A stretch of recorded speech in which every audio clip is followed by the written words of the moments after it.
Знам, че поне веднъж в живота си се чудила с гъба или с четка да си нанасяш фондиотена. Аз съм Наталия от Наталия Мейкъп Академи в град Варна и сега ще ти разясня кои са плюсовете и минусите и кое е моето лично предпочитание между гъбата и четката за фондиотен и каква избирам аз. Всички сме виждали тези бюти блендери, но не при всеки работят добре. Ефектът с бюти блендера може да е много добър, но върху кожи, които не са толкова проблемни, няма толкова широки пори или пъпчици, най-вече пъпки, белези от акне. Понеже самия бюти блендер гъбата се намокря преди използване, това е правилният начин.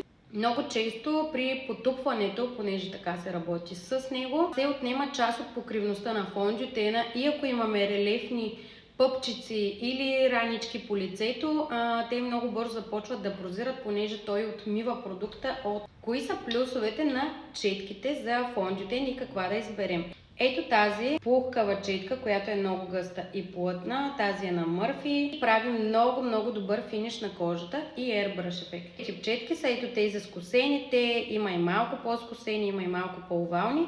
Най-важното нещо, което да гледате при четките за фондиотени е всъщност те да са гъсти и плътни. Така по този начин разнасят много добре гъстите фондиотени. Ако сте виждали такъв тип четка, която е двуфибърна. Виждате ли как тук има къси влакна, по-дълги и бели. Тази четка е подходяща по-скоро за по-течни фондиотени. Пишете ми отдолу в коментарите дали предпочитате гъба или четка и кое работи по-добре за вас. През годините съм работила естествено и с двете, и с бюти блендер съм имала период, и с четка, но в момента моят любимец и фаворит е четката. Очаквам вашите коментари и ме последвайте за още такива видеа.